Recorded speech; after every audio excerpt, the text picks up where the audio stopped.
예, 안녕하십니까. 저는 나이스 강원 고입 시스템 유지보수 업무를 담당하고 있는 월드소프트의 강형석이라고 합니다. 예, 벌써 이 동영상을 녹화한 지도 꽤 몇 년 된 것 같은데요.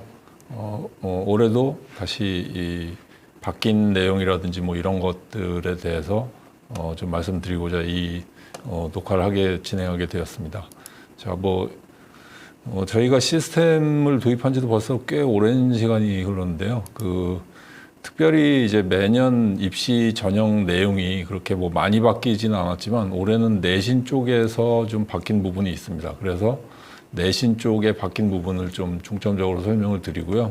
그리고 기타 나머지 진행하는 것들, 내신이나 원서나 이런 고등학교에서 이제 사정 처리하는 부분들을 좀 간략하게나마 설명드리도록 하겠습니다. 자, 그럼 시작하도록 하겠습니다. 자, 일단 중학교 선생님들이 이제 나이스에 접속을 하시면은 이 메뉴부터 이제 확인을 하실 텐데요. 이건 지금 테스트 시스템이라서 이제 모든 메뉴가 다 나와 있지만 중학교 선생님들이 보시는 메뉴는 이 고입 내신 관리 중, 그리고 고입 내신 원서 관리 중, 이렇게 크게 두 가지 메뉴로 나눌 수 있습니다. 업무적으로 봐도 내신 관리와 원서 관리, 이 두 가지 업무가 크게 중점적으로 이제 선생님들이 처리하시는 업무라고 생각하시면 될 것 같고요. 그 중에서 이제 올해 좀 바뀐 부분이 고입 내신 관리 중 이쪽이 조금 바뀌었는데 이 부분을 좀 말씀드리도록 하겠습니다. 그러면 메뉴 처음부터 한번 시작해 보도록 하겠습니다. 고입 내신 관리 중에 첫 번째 메뉴 담당 등록이라는 메뉴인데 이 담당 등록은 학교 선생님들이 이제 연락처라든지 원서 담당 선생님이 따로 있으시다면 원서 담당 선생님 성함하고 연락처를 적어주시고 여기서 이제 졸업 예정일을 입력하는 부분이 있는데 이 부분까지 이제 입력하신 다음에 저장하시면은 그렇게 중요한 화면은 아니고요. 요 내용을 보고 교육청이나 지원청에서 혹시 학교 쪽으로 연락할 일이 있으면은 이 내용을 보고 연락을 한다, 그렇게 생각하시면 될 것 같고요. 마찬가지로 교육청 담당자분과 전화번호, 그리고 해당하는 학교의 지원청의 담당자 성함과 이제 전화번호 같은 것도 하단에 나와 있으니까요. 교육청으로 연락할 일이 있거나 지원청으로 연락할 일이 있으면은 이걸 보고 연락하시면 되겠습니다. 담당 등록하면은 그냥 큰 내용은 없고, 그 다음에 이제 대상자 생성이라는 요 화면부터 이제 실질적인 업무를 처리를 하는 게 되겠는데요. 대상자 생성의 맨 처음 업무를 시작하실 때 이 대상자 생성 학교 전체 이 버튼을 클릭을 하시면은 생활기록부 쪽 지금 학적 정보에 들어가 있는 개인의 이제 신상 정보라든지 혹은 성적 정보, 이 정보들을 나이스 시스템에서 이 자체 개발 시스템으로 호출해 오는 그런 화면입니다. 그래서 이거는 총괄 선생님께서, 학교 총괄 담당 선생님께서 1회 처음에 한 번 작업을 하시면 되고요. 작업을 하시는 시점에 성적을 가지고 끌고 오게 되어 있습니다. 그래서 만약에 나이스 쪽에 성적이 처음에 끌고 왔을 때 이후에 변경이 되거나 혹은 다른 작업을 하셨다 한다면은 학적에 변경이 있다 한다면은 그러면은 이 대상자 생성이라는 버튼을 다시 눌러가지고, 그러니까 삭제를 하고 다시 끌고 오셔야지 최종적인 학적 기록 정보가 저희 자체 개발 시스템에 반영이 된다, 이렇게 이해하시면 될 것 같습니다. 간혹 가다가 이제 그런 질의를 많이 하시거든요. 이 자료 처리가 됐습니다. 요 시점, 그러니까 지금 이 대상자 생성이라는 버튼을 누른 시점에 학적 기록 정보를 끌고 오는 거기 때문에 지금 시점 이후에 학적 정보나 성적 정보가 바뀌었다 하는 거는 다시 이 대상자 생성을 해야지 이제 정보를 가지고 오지, 그 이후에 이제 다시 가져오는 거는 없다, 이렇게 이해를 하시면 될 것 같습니다. 그리고 이 화면에서 화면 전체를 보시면 아시겠지만은 내신에 해당되는 업무가 이 대상 생성에서 확정, 항목별 마감, 그리고 내신 점수 산출해서 뒤에 이제 석차별 분위도 산출한 다음에 내신 마감까지 이 순서대로 업무가 쭉 진행이 된다, 이렇게 생각하시면 될 것 같고요. 여기에 해당되는 업무가 각 메뉴별로 대상자 생성에서부터 관리, 항목별 점수 관리, 내신 점수 산출 마감, 이렇게 위에서 아래로 쭉 흘러내려간다 이렇게 생각하시면 될 것 같고요. 물론 이제 그 각 업무별로 총괄 선생님께서 하시는 업무가 있고 각 반 담임 선생님들께서 이제 하시는 업무가 있습니다. 그 각각의 업무가 그 권한에 따라서 이제 다르게 실행이 된다 이렇게 생각하시면 될 것 같습니다. 자, 어쨌든 대상 생성한 이후에 그 다음에 이제 대상 확정입니다. 대상 확정은 대상자 관리라는 화면에서 각 반 담임 선생님들이 반 그 생성된 반의 그 학생들의 이제 정보를 보고 예를 들어서 학적에 만약에 이제 뭐 해외로 이민을 갔다든지 혹은 타시도로 전출을 갔다든지 하는 학생들은 저희 시스템에서 이제 제외를 시켜야 됩니다. 산출 제외를 시켜야 되는데 그런 학생들을 이 대상자 관리라는 화면에서 체크를 합니다. 그러니까 예를 들어서 이 산출 제외 대상으로 해서 이 학생은 뭐 어디로 타시도로 전입을 갔다 뭐 이러면은 이런 식으로 입력을 한 다음에 저장하시고 대상 확정을 하시면은 이 학생은 대상자가 아니게 됩니다. 그 점을 기억하시면 될 것 같고요. 그리고 올해 추가가 된 게 이 타시도 전입이라고 하는 부분이 추가가 됐습니다. 그래서 대상자를 끌고 왔을 때 만약에 어떤 학생은 타시도에서 전입 온 학생이다라고 한다면은 그러면은 타시도 전입이라고 하는 체크박스에 체크를 하고 그다음에 저장을 하시면은 최종적으로 이 타시도 전입이라고 하는 그 타시도 전입생을 구분하는 이유는 이 재학생과 타시도 전입생 간의 봉사활동 점수를 계산하는 방식이 상이하기 때문입니다. 그래서 이제 재학생 같은 경우에는 1학년, 2학년, 3학년의 봉사 시수, 봉사 점수를 각각 구한 다음에 더하는 형태이지만은 타시도 전입생의 경우에는 타시도에서 이제 봉사 활동한 시수를 전체를 합산을 해서 점수를 내는 방식이기 때문에 구분을 해줘야 됩니다. 그래서 저희 시스템에서 이제 타시도 전입생이라고 이제 뭐 이 학생이 타시도 전입생이다 구분을 해주면은 뒤에 계산을 할 때 이제 다르게 계산하는데 그거는 뒤에 항목별 점수 관리라는 화면에서 다시 한번 말씀드리도록 하겠습니다.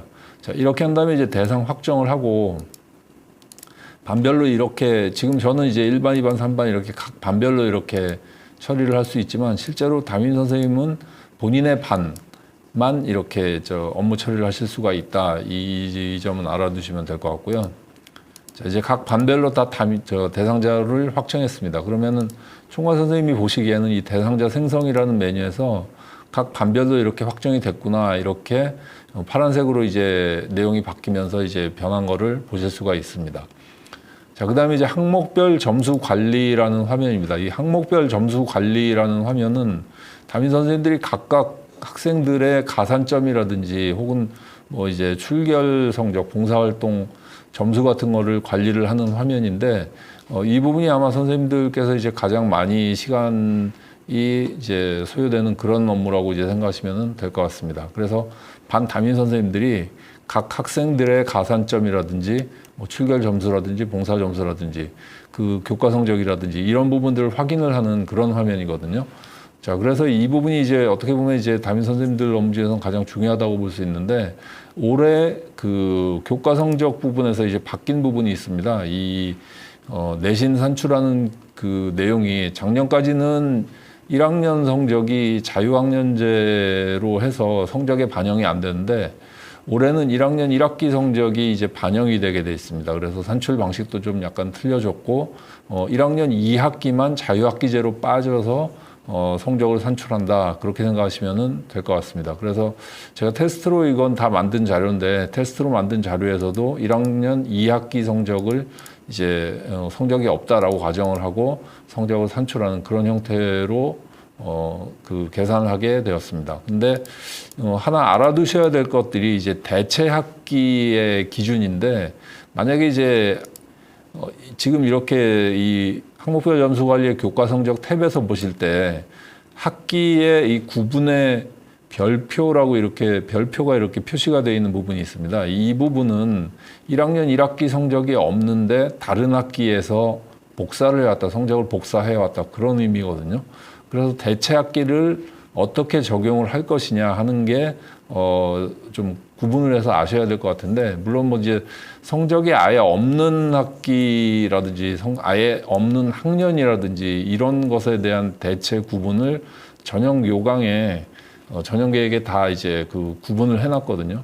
학년 학기별 성적이 없을 때 어떤 학기의 성적으로 대체할 것인가 하는 것을 이제 전형 계획에 다 이제 그 적혀져 있습니다. 그거를 참조를 하시면 될 텐데, 지금 보시면 어쨌든 1학년 1학기 성적이 없습니다. 그리고 1학년 2학기 성적은 자유학기제라서 원래 성적이 없기 때문에 1학년 1학기 성적이 없는 거는 2학년 1학기 성적을 복사를 해서 성적을 산출을 한다, 이렇게 생각하시면 될 것 같고요. 보통 기준이 전형 계획을 잠깐 보여드리면은, 여기에 이제 이게 이제 올해 전형 계획입니다. 여기에 보시면은 한 학기 성적이 없는 경우에는 동일 학년의 성적을 적용한다. 그러니까 예를 들어서 2학년 1학기 성적이 없으면은 같은 학년에 2학년 2학기 성적을 적용한다. 뭐 이런 식으로 이제 이해를 하시면 될 것 같고요. 근데 만약에 한 학년의 성적이 없는 경우에는 이건 어떻게 하느냐? 먼저 이제 직후 학기 성적을 우선하되, 또 직후 학기 성적이 없으면은 직전 학기 성적을 적용한다. 뭐 이런 식으로 이제 써 있거든요. 그래서 지금 보시면은 이 전형계획 하단에 각 학년에 성적이 없을 경우에 어떻게 적용을 한다라는 게 전체가 다 이제 적용이 돼 있습니다. 그래서 뭐 2개 학기 성적이 없는 경우, 예를 들어서 1학년 1학기, 3학년 1학기가 없으면은 1학년 1학기 성적은 2학년 1학기로 대체를 하고, 3학년 1학기 성적은 3학년 2학기 성적으로 대체를 한다, 이런 의미거든요. 그리고 3개 학기 성적이 없는 경우도 뭐 이런 식으로 뭐 1학년 1학기, 2학년 2학기, 3학년 1학기 성적이 없는 경우에 뭐 이런 식으로 2학년 1학기 성적 대체하고 뭐 이런 식으로 다 구분이 되어 있는데, 혹시 학기 성적이나 학년 성적이 없는 그런 학생들이 있는 경우에는 꼭 요 그 전형 계획을 참조하셔가지고 성적이 어떻게 이제 대체가 됐는지 이 교과 성적이라는 탭에서, 학목별 점수 관리의 교과 성적이라는 탭에서 꼭 구분하시기 바랍니다. 이게 조금 이제 보시기에 약간 애매한 부분이 있거든요. 예를 들어서 지금 제가 색깔로 이렇게 칠해 놓은 부분이 있는데, 2학년 1학기, 2학년 2학기 성적이 없는 경우에 2학년 1학기 성적이 없으면은 1학년 1학기 성적으로 대체를 하고, 2학년 2학기 성적이 없으면 3학년 1학기 성적을 대체를 한다, 이렇게 돼 있거든요. 그러니까 이거는 이제 2학년 1학기 성적이 없고 그 다음 학기의 성적도 없으니까 직전 학기 성적으로 대체를 한 거고, 2학년 1학기는요. 2학년 2학기도 마찬가지로 이제 그 다음 직후 학기를 성적으로 대체를 한 건데, 이 2학년 1학기가 좀 애매하겠죠. 아무래도 이게 직후가 없으면 또 혹시 뭐 3학년 1학기 성적으로 해야 되는 거 아닌가 하고 생각하실지 모르겠지만은, 그런 거를 좀 명확하게 하려고 이렇게 성적이 없을 때 어떻게 한다라는 걸 다 정해놨기 때문에 그렇게 이해를 하시면 될 것 같습니다. 그래서 이 시스템에서도 보시면은 뭐 예를 들어서 이제 지금 이렇게 3학년 1반 17번 학생 같은 경우에는 2학년 1학기, 2학년 2학기 성적이 없었던 경우거든요. 그런데 이렇게 별표가 되어 있는 건 이제 복사를 한 건데, 2학년 1학기는 1학년 1학기 성적하고 동일하다라고 라는 걸 이제 아실 수가 있을 거고요. 2학년 2학기는 3학년 1학기 성적과 동일하다, 이렇게 된 거를 아실 수가 있을 겁니다. 그래서 그 학기의 성적을 복사를 했다가 그 기준에 맞게 그렇게 이해를 하시면 될 것 같습니다. 자, 그래서 이 교과 성적 부분에 대체 학기를 적용하는 게, 이제 작년 같은 경우에는 한 학년이 없을 때는 좀 단순했었는데, 한 학년이 아니라 이제 좀 여러 가지 경우를 다 나눠서 이렇게 구체적으로 구분을 해놨다, 이거를 이해를 하시면 될 것 같고요. 이렇게 좀 예외적인 학생이 있을 경우에는 한 번씩 이걸 꼭 검토를 해 주시기 바랍니다. 자, 그리고 그 다음에 이제 아까 처음에 말씀드린 이제 봉사활동, 전입생 같은 경우에 이제 봉사활동인데, 그 전입생은 이제 다른 기준으로 적용한다고 말씀드렸습니다. 그래서 이 봉사활동 탭에서 보시면은, 예를 들어서 이제 뭐 이런 학생 같은 경우에는 지금 15시간, 1학년 시수가 15시간이고 2학년 시수는 없고 뭐 3학년도 없고 해서 1학년에 15시간에 해당되는 점수 5점, 2학년에는 시수가 없어서 기본 점수 1점, 1점 해가지고 총 7점이 적용이 됐는데, 이게 이제 만약에 각 학년별로 시수를 내서 이제 더한 이 성적이 만약에 타시도 전입생이라면 요 성적이 다르거든요. 아까 요거를 이제 기준으로 한번 해봤는데 지금 이 학생은 지금 시수가 없어서 좀 그 구분이 안 되는데 제가 잠깐 좀 보여드리도록 하겠습니다. 예를 들어서 지금 1학년, 3학년 일반 3번 같은 경우에 지금 각 학년별이 아니라 2학년에만 시수가 있다라고 가정을 하면 이 학생은 지금 7점이라는 봉사 점수가 부여가 됐는데 만약에 이 학생이 타시도 전입생이다. 만약에 타시도 전입생이라고 체크를 하고 저장을 하면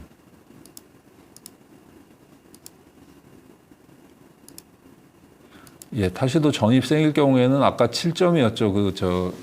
재학생일 경우에는 7점이었는데 이렇게 총 합계 점수로 계산하면 이 점수가 틀려집니다.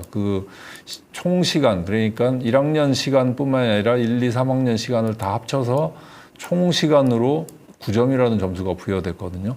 그에 해당되는 거는 보시면은 기준정보의 내신 봉사활동 기준 조회라는 화면에서 확인하실 수가 있는데 재학생일 때의 이 각 학년별 시수의 점수, 활동 점수가 있고 전입생일 때는 활동 시간에 해당되는 총 점수 이거 하나로만 이제 계산을 한다 이렇게 생각하시면 될 것 같거든요. 그래서 어쨌든 선생님들께서는 봉사활동 시수가 시수별로 이제 점수가 이제 다르게 계산된다라고 이해를 하시고요. 타시도 전입생은 꼭 대상자 관리 화면에서 꼭 이렇게 타시도 전입생이다라고 이렇게 체크를 해주시기 바랍니다. 자, 이게 올해 좀 바뀐 이제 내신에서 이제 바뀐 부분 가장 이제 큰 부분이고요. 교과 성적하고 봉사활동 그 부분은 꼭 기억을 해 두셨다가 실수 없이 타시도 전입생이다라고 하면은 꼭 그렇게 타시도 전입생을 체크를 해주시기 바라겠습니다. 자, 그 다음에 이제 나머지 항목들 이제 가산점 부여하는 방법을 좀 해보겠습니다. 이 창체활동 같은 경우에는 보통 이제 여러 학생을 한꺼번에 일괄적으로 이제 등록을 하는 거기 때문에 이 각 학년별로 어떻게 일괄적으로 등록을 하느냐 하면은 창체 학생들 이렇게 한 반에 이제 전체 학생을 이제 가산점 동일하게 부여를 한다라면은 이제 체크박스에 체크를 하시고 그다음에 1학년에 1점을 부여한다. 이런 식으로 하시고 일괄 입력라고 하시면은 각각 이렇게 부여가 되고요. 이 비고도 마찬가지로 똑같이 이렇게 입력을 하신 다음에 일괄 입력하면은 비고 내용도 동일하게 들어갑니다. 부여되지 않는 학생들만 체크 해제한 다음에 이제 일괄 입력 이렇게 하셔도 되고요. 그렇게 되면은 이제 이렇게 몇 명만 빠진 상태에서 이렇게 일괄 입력이 가능하겠죠. 그다음에 저장을 하시면 되고 각 학년별로 그런 식으로 이제 입력을 하시면 되는데 이게 이 비고란이 일괄적으로 입력되는 거는 한 번만 입력이 되기 때문에 학년별로 어떻게 내용을 적을 수는 없고 이런 식으로 구분을 해서 적으시든지 하면 될 것 같습니다. 그러니까 1학년 내용, 2학년 내용, 3학년 내용 이런 식으로 구분을 해서 다 같이 입력하신 다음에 일괄 입력하시면은 일괄적으로 적용이 된다 이렇게 생각하시면 될 것 같습니다. 그다음에 이제 봉사활동인데 봉사활동도 지금 아까 말씀드린 대로 이제 타시도 전입생이라는 부분 말씀을 드렸고요. 그리고 봉사활동을 나이스 쪽에서 이제 처음에 시수를 끌고 오는데 학교에서 끌고 오는데 그 시수에서 이제 추가를 하거나 혹은 빼주거나 해야 될 학생들이 생겼다라고 한다면은 그런 학생들도 대상자 관리라는 화면에서 이 학생은 봉사활동을 수정을 해야 된다라고 체크를 해주셔야 되고 확정하기 전에 체크를 해주셔야 되거든요. 추석 점수도 마찬가지입니다. 그러니까 나이스 학적에 기록된 내용을 끌고 온 이후에 수정을 해야 될 일이 생겼다라고 한다면은 나이스에서 수정하고 그걸 다시 끌고 오려면 좀 번거로우니까 이 화면에서 수정을 해야겠다라고 하시면은 내신 항목 수정 대상에 체크를 하신 다음에 저장하고 확정한 다음에 그 학생들만 이 항목별 점수 관리에서 내용을 수정을 해주시면 되겠습니다. 잠깐 보여드리면은 확정 취소하고 예를 들어서 이 학생은 이 학생은 출석 점수를 수정하겠다라고 하고 저장을 하고 확정을 하시면은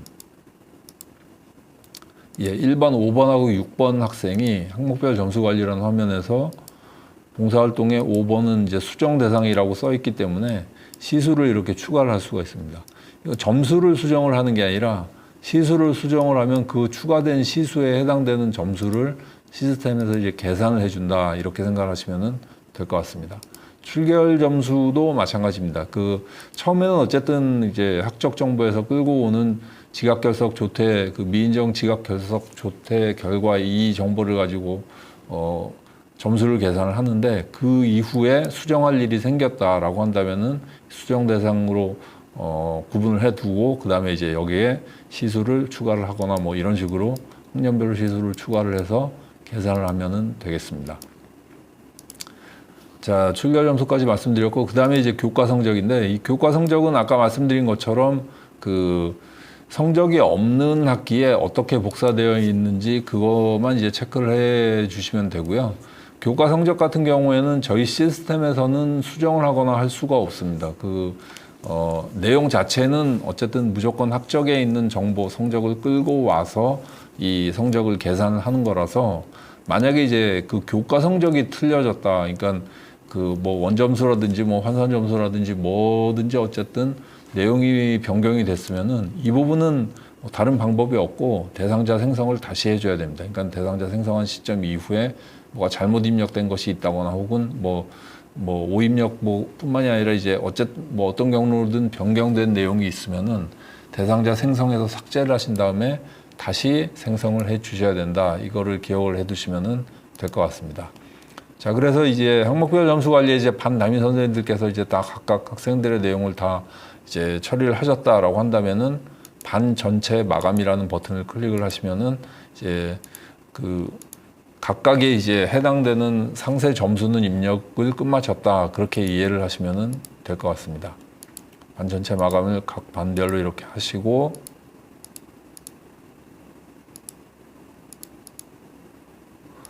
자, 그 다음에 이제 내신 점수 산출입니다. 내신 점수 산출 마감이라는 화면인데, 이 화면에서 이제 각 반별 점수를 산출합니다. 아직 교과 성적이나 출결 점수 뭐 이런 내용들이 나오지 않았죠. 여기서 이제 점수를 산출한다고 보시면 되는데, 똑같이 이제 항목별 점수 관리에서 이미 검토는 어느 정도 하셨기 때문에 점수가 이제 정상적으로 들어와 있는지만 한번 확인하신 다음에 반별로 내신 점수 산출을 하시고, 산출한 정보를 이제 확인을 하시고 나서 그 다음에 이제 내신 점수 마감,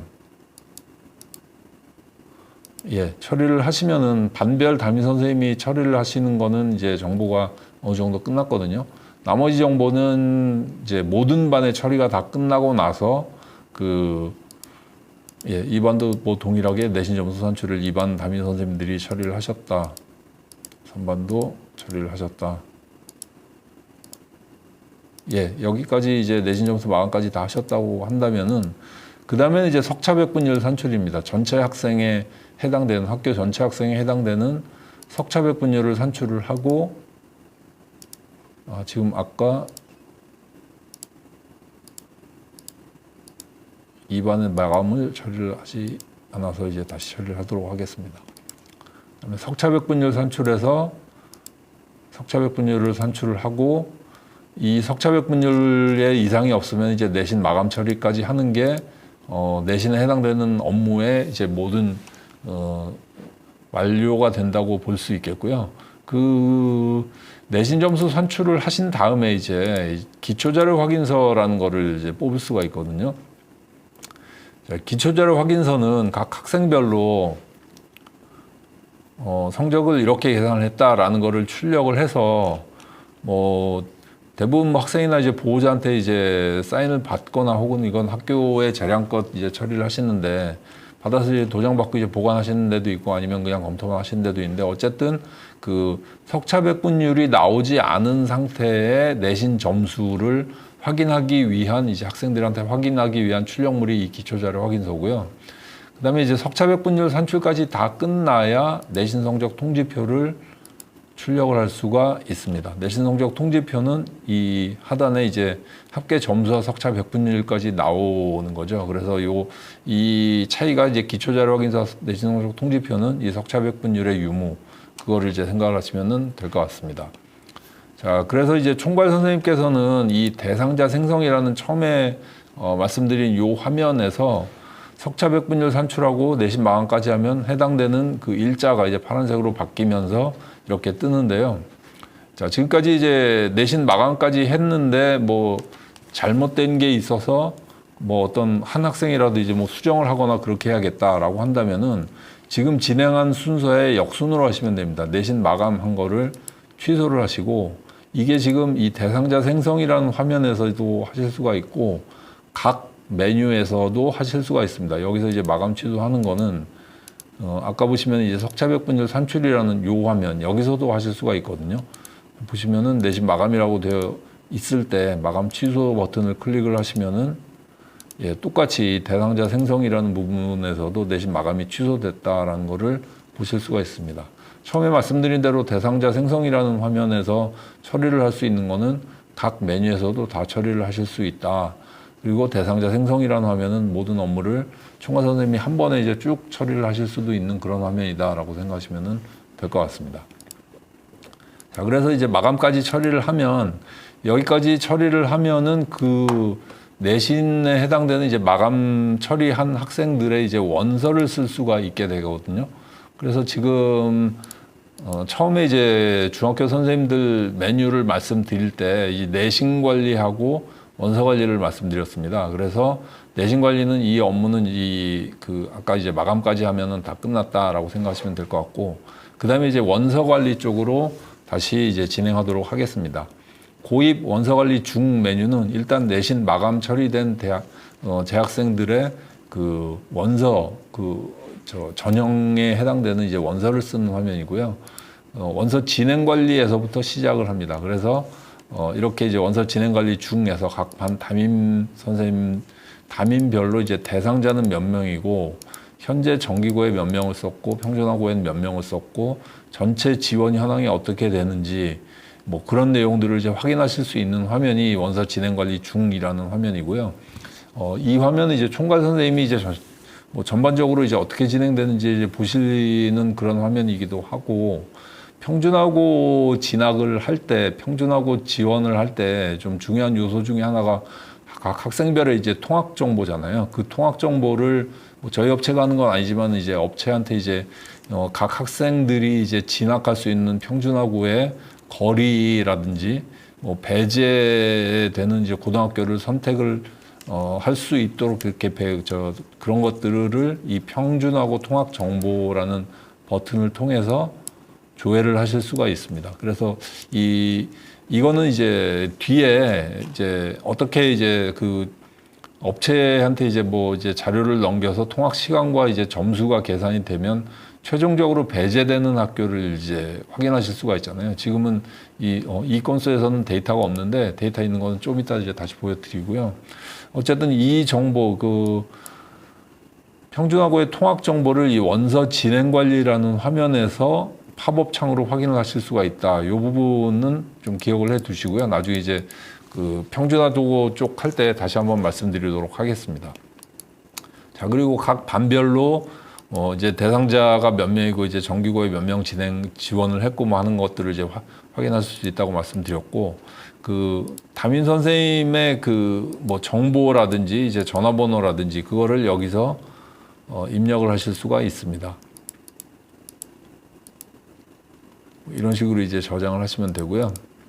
하단에 그리고 평준화 원서 제출 기간이라고 나와 있는데 지금 뭐 임의로 테스트로 이렇게 세팅을 해놨는데, 이거는 실질적으로 평준화 원서를 언제부터 언제까지 제출을 할 수 있다라는 걸 교육청에서 이제 미리 정해 놓거든요. 올해도 이제 그 입시 일정에 맞춰서 이제 정해 놓으면은 하단에 그 일정이 뜹니다. 그래서 그 시간이 지나면은 원서 제출을 할 수가 없기 때문에 항상 이 제출 기간 확인을 하시고 몇 시까지인지까지 꼭 확인을 하신 다음에 이 시간 전에 평준화 원서를 제출을 하시기 바랍니다. 자, 그 다음에 이제 원서 등록 화면입니다. 이 원서 등록 화면이 이제 가장 반 담임 선생님들이 뭐 직접적으로 이제 원서를 쓸 수 있는 이제 제일 중요한 화면이라고 볼 수가 있고요. 화면 구성은 이렇게 되어 있습니다. 이제 원서 등록이라는 화면에서 각 학생의 이제 기본 정보 등록을 할 수 있는 그런 탭이 있고, 그리고 그 각 탭에서 기본 정보 탭에서 전형을 어디를 갈 건지, 평준화를 지원할 것인지, 비평준화를 지원할 것인지, 혹은 정기고를 지원할 것인지를 선택을 하면, 예를 들어서 이 학생이 이제 그 정기고를 지원하겠다라고 선택을 하시면은, 그리고 저장을 하면, 이 학생은 이제 전기고 쪽, 전기 원서 등록이라는 탭에서 원서를 쓸 수 있도록 이 화면에 이 탭에서 이제 조회가 됩니다. 만약에 이제 전기가 아니라 이 학생이 비평준 쪽을 지원을 하겠다라고 한다면은 이 비평준으로 선택을 하시면 되는데, 이게 이제 그 시기가 있기 때문에 지금은 제가 시스템적으로 이제 항상 그렇지만 이제 정기고를 지원을 할 때는 후기, 비평준이나 평준화 쪽을 원서를 쓸 수가 없습니다. 그리고 정기고 전형이 다 마무리된 이후에 후기고, 비평준화를 쓸 수 있다, 이렇게 생각하시면 될 것 같습니다. 자, 그래서 지금은 전기 쪽 먼저 우선 진행하도록 하겠습니다. 자, 제가 이제 임의로 등록을 해 놓은 학생들이 이제 몇 명이 있고, 지금 등록을 한 학생이 이제 한 명이 있는데, 처음에 이제 말씀드린 대로 이제 전형 구분을 어디를 선택을 할지, 이게 이제 가장 중요하고, 그리고 이제 나머지 그 주소 정보라든지 보호자 정보, 이런 부분들은 처음에 이제 주소 정보는 나이스에서 이제 끌고 옵니다. 저는 이제 임의로 이렇게 다 생성이 된 거고요. 해당하는 그 나이스에 그 기본 정보, 주소 등록 정보가 이렇게 저장이 되고, 이제 보호자 정보라든지 보호자 전화번호라든지 이런 부분들은 원래 이제 3세대 나이스에서는 다 끌고 와서 저장이 됐었는데, 4세대에서는 이 정보를 지금 끌고 오지 않을 겁니다. 그래서 직접 여기다 이건 입력을 하셔야 되거든요. 아마 개인정보가 좀 강화돼서 이제 그런 식으로 4세대 나이스에서 이제 구성이 돼서 그런 것 같은데, 어쨌든 이제 보호자 정보와 관계, 보호자 전화번호는 여기서 다 입력을 하시면 되겠고요. 그 다음에 이제 각각 그 정보를 다 등록을 하신 다음에 먼저 이제 기본 정보를 먼저 저장을 하십니다. 그리고 나서 이제 말씀드린 것처럼 정기원서면은 정기원서 쪽으로 가고, 나머지 평준화 후기원서, 비평준 후기원서 등록 쪽으로 가서 이제 나머지 상세 정보를 입력을 한다, 그렇게 이해를 하시면 될 것 같고요.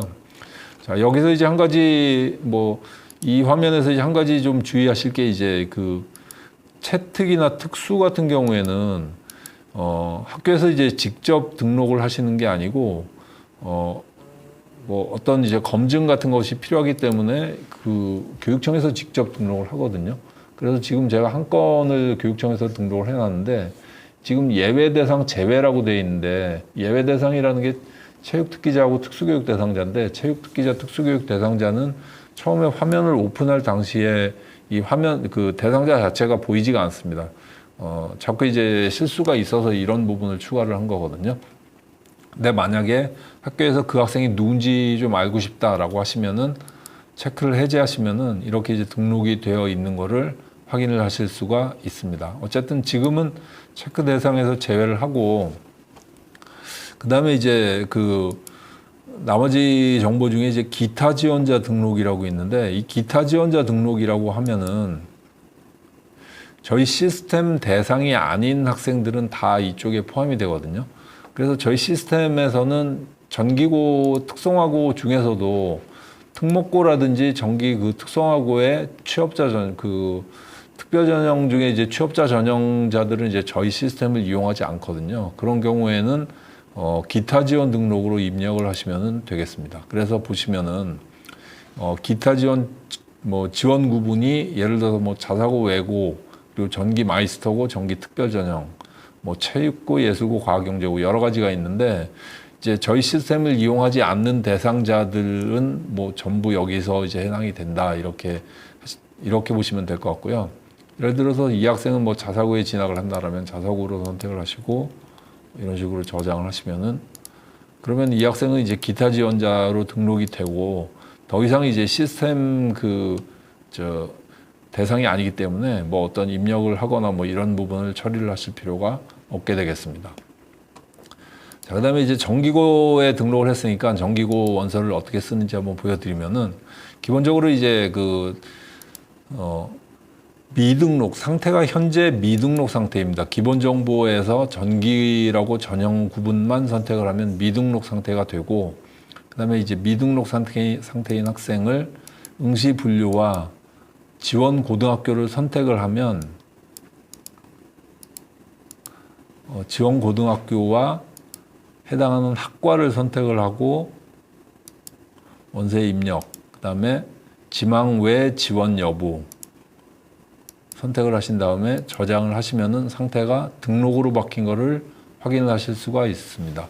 그러니까 이 상태값을 항상 주의를 하셔야 되는데요. 이게 맨 처음에 기본 정보만 등록을 하면은 미등록 상태였다가 학교와 학과 그리고 뭐 나머지 정보들을 등록을 이 정기원서 등록 탭에서 등록을 하시면은 등록 상태로 바뀝니다. 이 등록 상태에서 해당하는 학생들을 클릭한 다음에 한 건 한 건 하셔도 되고 일괄적으로 하셔도 되는데 이렇게 전송 버튼을 클릭을 하면은 상태가 전송으로 바뀐 걸 확인하실 수가 있습니다. 이 전송 상태로 바뀌면은 중학교에서는 더 이상 이제 원서 내용을 수정을 할 수가 없고, 그 다음에 이제 고등학교에서 어떤 처리를 하기 전에는 더 이상 이제 수정을 할 수가 없다. 이렇게 생각하시면 될 것 같습니다. 이 전송 상태인 건을 만약에 내용이 뭐 잘못 들어간 게 있어서 이제 바꿔야 된다, 수정을 해야 된다라고 하시면은 이 전송 상태인 원서를 고등학교에서 반려 처리를 해줘야 되거든요. 그래서 만약에 이 전송을 했는데 이제 뭐 내용을 수정을 해야겠다 이렇게 전송을 했는데 이 중에서 이제 첫 번째 거를 뭐 수정을 해야겠다라고 하면은 그때는 이제 학교에 유선으로 연락을 하셔가지고 이 전송 상태권을 반려를 요청을 하시면 되거든요. 잠깐 보여드리면은 이 건을 이제 학교에 요청을 하면 이제 요 화면은 이제 고등학교 화면인데 고등학교 화면에서 이렇게 보시면은 이제 조금 전에 이제 그 전송한 내용이 이렇게 뜹니다. 뜨는데 이 중에 요 한 건을 내용을 좀 수정을 해야겠다라고 한다면은 고등학교에서 이제 유선으로 연락을 받고 반려 처리를 해줍니다. 그러면은 중학교에서 선생님이 이제 보시면은 다시 상태가 이제 반려라고 되어 있는 걸 보실 수가 있는데 이 반려권을 체크를 하고 저장을 하면 상태가 다시 등록으로 바뀝니다. 등록으로 바뀐 내용에서 내용을 수정을 한 다음에 뭐 예를 들어서 고입통령이다 이런 식으로 바꾼 다음에 다시 저장하고 그 다음에 이제 전송 처리를 하시면 되겠습니다. 이 점은 어쨌든 이제 지금 말씀드리는 거는 전송권은 내용을 수정을 할 수가 없으니 수정을 하고 싶으면은 다시 고등학교에 연락을 해서 이제 반려를 받은 이후에 처리를 해야 된다 그런 말씀이고요. 자, 뭐 똑같이 이렇게 한번 해서 전송을 한번 해보고요. 전송된 건을 고등학교에서 접수를 합니다. 이 건들이 만약에 이제 전송건이 있는데 뭐 두 건을 예를 들어서 이제 고등학교에서 접수를 했다라고 한다면은 중학교에서 보시면은 다시 상태가 이제 접수로 바뀐 거를 확인하실 수가 있습니다. 이 접수 상태가 이제 이 원서의 최종 단계고요. 이 접수 상태가 되면은 이제 중학교에서는 뭐 그 이후에 합격 유무를 이제 그 등록을 하는 이제 사정 처리를 하고 그 해당하는 학생이 합격했는지 불합격했는지 나중에 그것만 확인을 하시면 될 것 같습니다. 자, 어쨌든 이 학생들 그 정기 원서는 이렇게 이제 하시면 될 것 같고요. 그다음에 사실은 비평준 쪽도 정기하고 거의 비슷합니다. 이거는 이제 후기 쪽 그 원서 등록을 하는 것하고 이제 같이 말씀을 드릴 텐데 후기 쪽 원서 등록은 이제 다른 학교로 한번 제가 진행을 해보도록 하겠습니다. 전형 구분을 평준화로 설정을 하고 저장을 하시면은 뭐 똑같이 정기랑 동일하죠. 상태는 미등록인 상태고 그 다음에 이제 평준화 쪽으로 와서 해당하는 학생의 원서를 쓰시면 되겠습니다. 평준화 쪽은 좀 드릴 말씀이 많은데 이제 하나하나 좀 진행을 해보도록 하겠습니다. 일단은 그 학군이 지금 테스트 시스템이라서 그런데 기본적으로는 이제 학군이 이제 해당하는 학교에 학군이 세팅이 될 거고요. 자사고 외고 국제고는 기본적으로 미지원으로 설정이 될 겁니다. 그런데 자사고 외고 국제고를 지원을 하는 학생은 일단 선택을 하시고 지원하는 학교를 선택을 하시면 되겠습니다.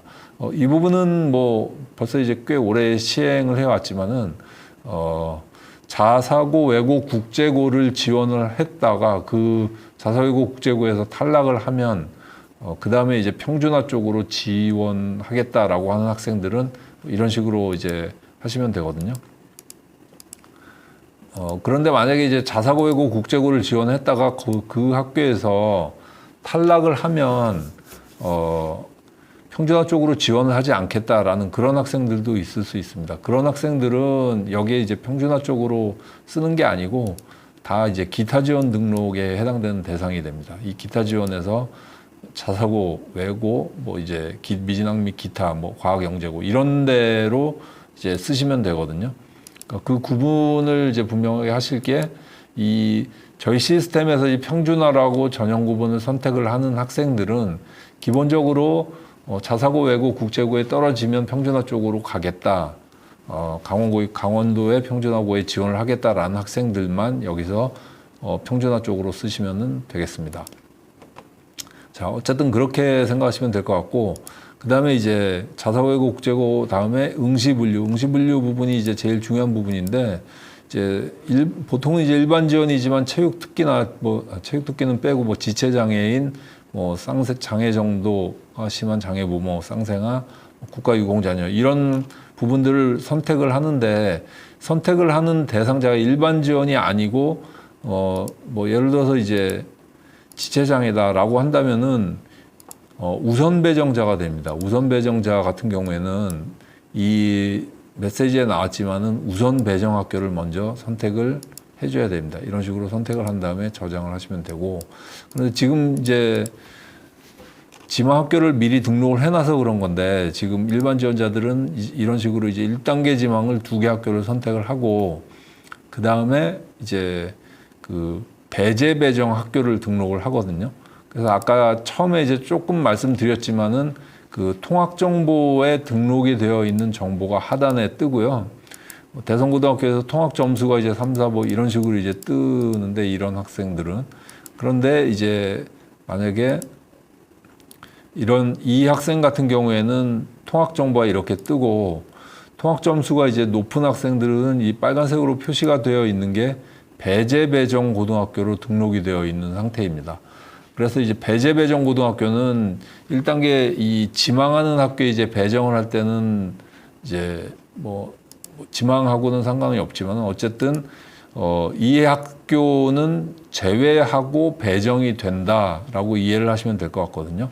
그래서 이 학생 같은 경우에는 개인별 배제 배정 학교에서 이런 식으로 주소지 원거리 배제라고 해서 저장 이렇게 하시면은 배제 배정이 이제 등록이 됐다라고 생각하시면 될 것 같거든요. 자, 그래서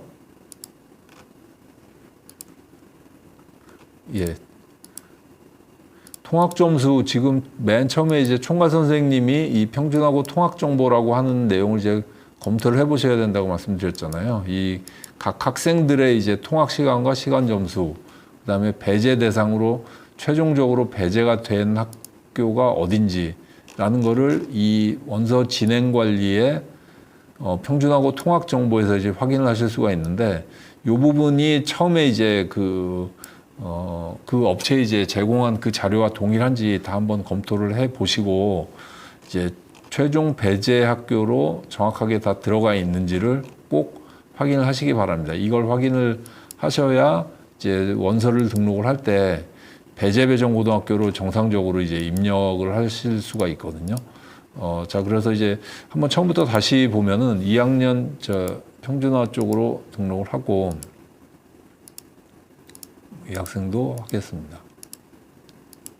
평준화 쪽으로 들어가서 보시면은 이 학생 같은 경우에는 2명 다 이제 배제 배정이라고 등록이 되어 있는 게 없는데, 없으면은 개인별로 배제 배정 고등학교로 주소지 원거리로 등록을 할 수가 없거든요. 그래서 있는 학생을 한번 잠깐 보겠습니다.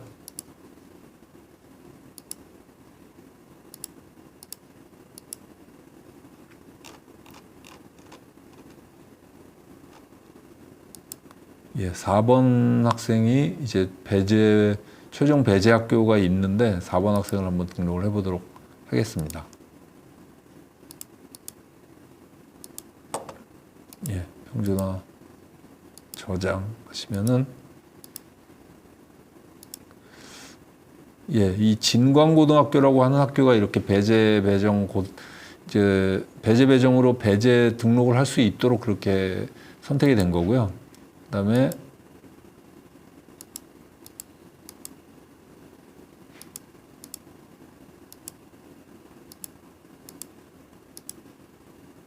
저장을 하신 다음에 개인별 배제로 이 주소지 원거리 배제 이렇게 이제 이게 등록이 되어 있는 상태가 아닙니다. 처음에 오픈을 하면 배제 배정 학교로 처음에 지정이 되어 있는 학교가 이제 우측에 떠 있는 상태거든요.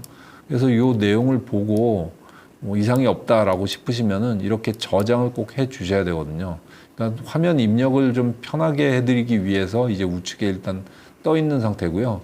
그거를 꼭 저장을 해 주셔야지 이게 처리가 된다 이렇게 생각하시면 될 것 같습니다. 자, 그래서 이게 등록이 되면은 이제 배제 배정 학교로 이 빨간색으로 진광고라고 이렇게 등록이 되거든요. 자, 근데 이제 주의하실 점이 이 진광고가 배제 배정 학교로 등록이 되어 있는데 만약에 이제 배제 배정 학교라고 등록이 되어 있는데 이 학교를 지망 학교로 이렇게 썼다. 이거는 쓰는 거는 이쪽에서는 가능한데 여기서 쓴다고 해서 이게 더 진행은 안 되거든요. 검증에서 걸립니다. 원서 등록 이후에 원서 검증을 하는데 거기서 걸리게 되겠습니다. 한번 잠깐 보여드리면은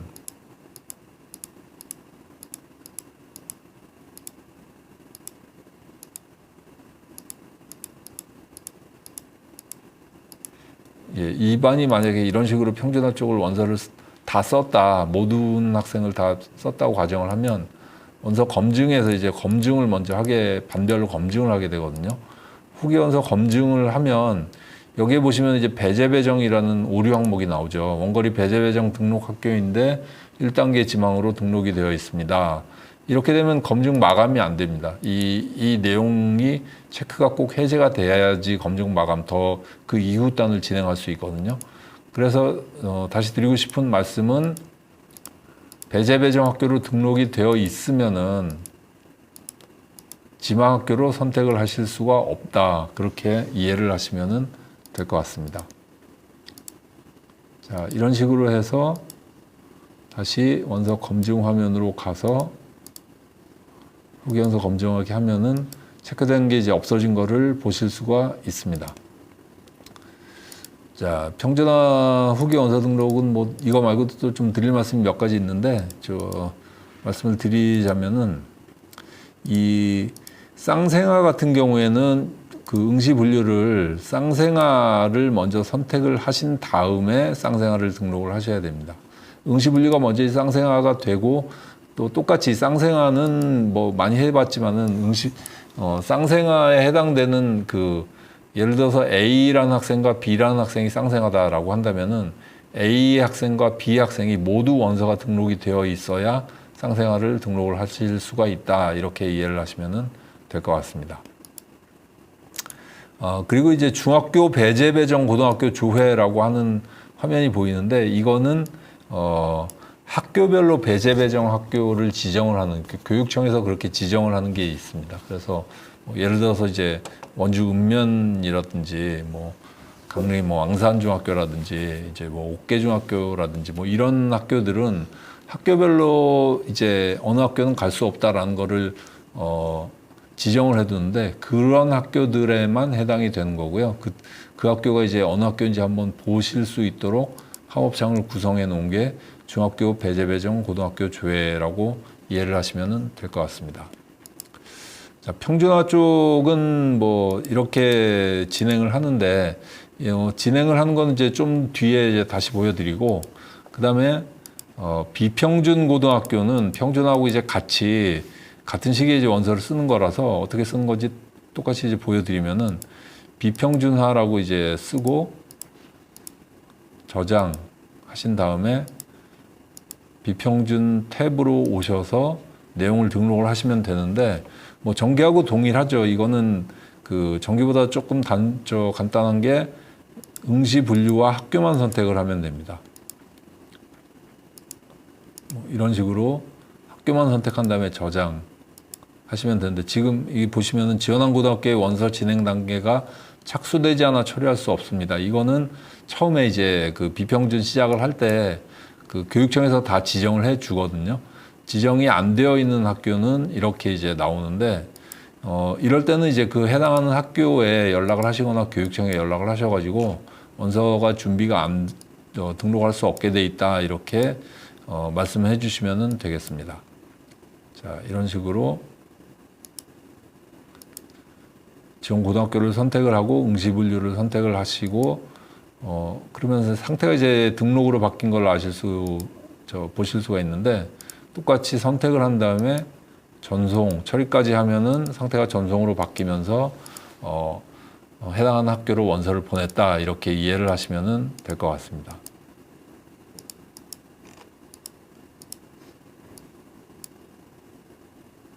저는 지금 테스트로 이제 특정한 한 학교만 이렇게 원서를 쓸 수 있도록 바꿔놨는데, 실제로 그 입시 시작에는 이제 모든 학교들을 비평준 고등학교는 다 이제 쓸 수 있도록 그렇게 지정이 될 겁니다. 어쨌든 이제 전송 처리를 하면은 중학교에서는 정기고와 동일하게 이제 마찬가지로 이제 더 진행을 할 수 없고요. 수정을 하거나 할 수가 없고, 이 전송 상태가 나중에 학교에서 접수를 하면 이 접수 상태로 변경되는 것만 확인을 하시면 되겠습니다. 자, 그 다음에 이제 평준화 쪽, 이 원서 검증이라는 메뉴는 이제 평준화 쪽에만 해당이 되는 거거든요. 비평준이나 이런 거는 학교장 전용이기 때문에 이제 학교에서 이제 검증을 하는 거고, 이 내부적으로 이 평준화 쪽 원서를 검증을 하기 위해서 이 원서 쓴 내용을 검증하기 위해서 이렇게 이 화면이 구성이 됐다 이렇게 이해를 하시면 될 것 같습니다.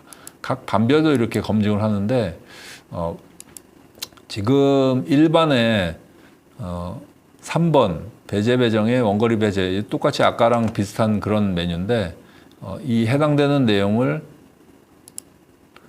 1반에 3번 이 학생, 지금 육민관고등학교가 배제 배정으로 들어가 있는데, 지망학교 지금 내용이 이제 뭐 어떻게 잘못 들어가 있는 거를 이제 확인을 하시고,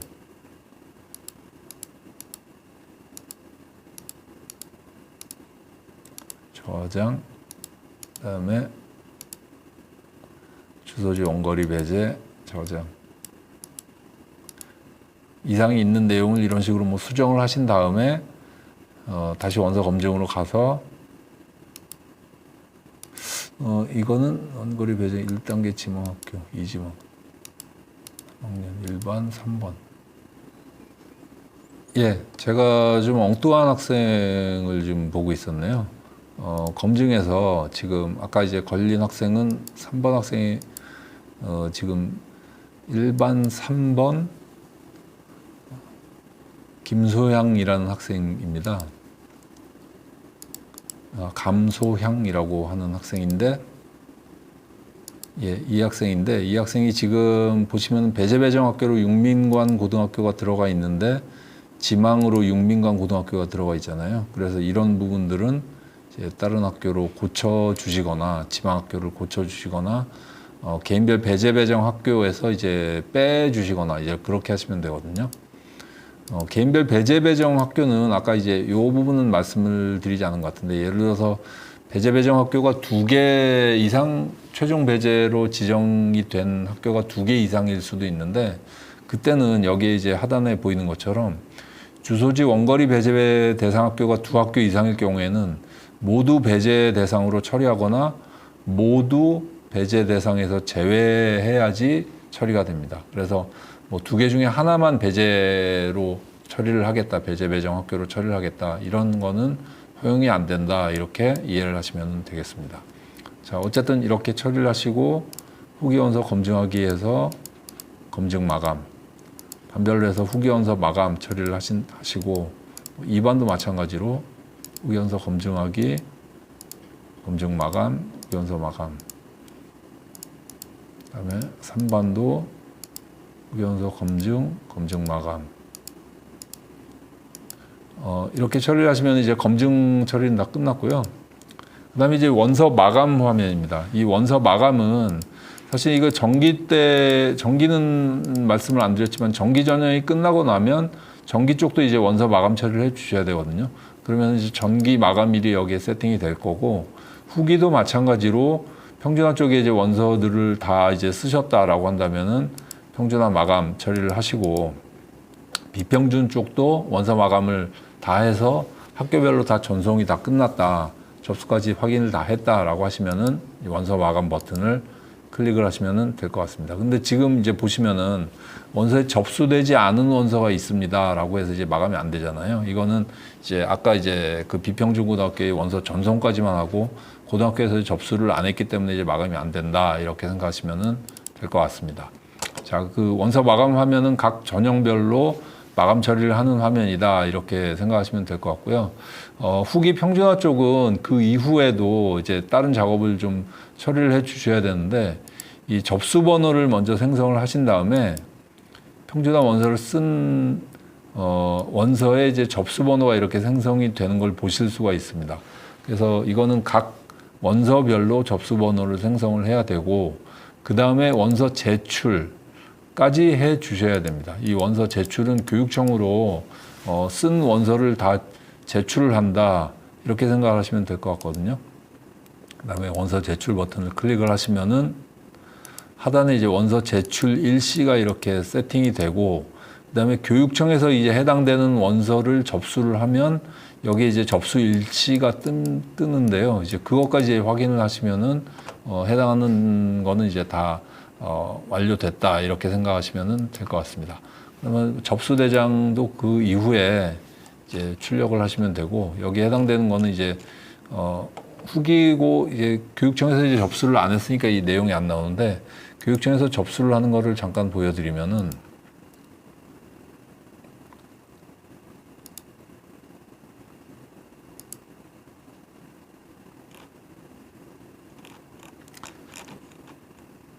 예, 교육청에서 예를 들어서 이 학교를 원서 접수를 한다 라고 하면은, 지금 조금 전에 보여드린 원서 제출 화면에서 이렇게 접수 일시, 교육청의 접수 일시를 확인을 하실 수가 있고요. 그 다음에 출력물에서도 이렇게 내용이 출력이 되는 거를 확인하실 수가 있겠습니다. 자, 여기까지 하면은 이제 그 평준화 쪽에 대해 해당되는 이제 원서 내용도 다 마무리가 된 거고요. 그 이후에는 사정과 배정 현황, 뭐 이제 지금 보시면은 이제 평준화 쪽에 사정 배정 현황이라고, 이제 사정과 배정이 아직 안 돼 있기 때문에 이렇게 사정 예정, 배정 예정 뭐 이런 식으로 나오잖아요. 이게 실질적으로 교육청에서 이제 사정을 하고 사정 결과를 공개를 하면 합격, 불합격 유무가 나오고, 그 이후에 배정 처리를 하면 배정 그 고등학교가 여기에 뜨게 되겠습니다. 물론 이제 뭐 이거는 나이스 화면이고, 배정 같은 경우에는 외부로 처리를 하고 외부로 결과 공개를 하죠. 그래서 그 내용은 이제 웹 쪽의 매뉴얼을 이제 참조를 하시면 될 것 같고요. 어쨌든 교육청에서 다 오픈을 하면 이 나이스 화면에서도 그 내용을 확인하실 수가 있다, 이렇게 이해를 하시면 될 것 같습니다. 그다음에 이제 전기 비평준 사정 현황, 전기 쪽도 마찬가지로 요 메뉴에서 이제 각 고등학교별로 이제 합격 유무를 오픈을 하면 이 화면에서 확인을 하실 수가 있다라고 보시면 될 것 같습니다.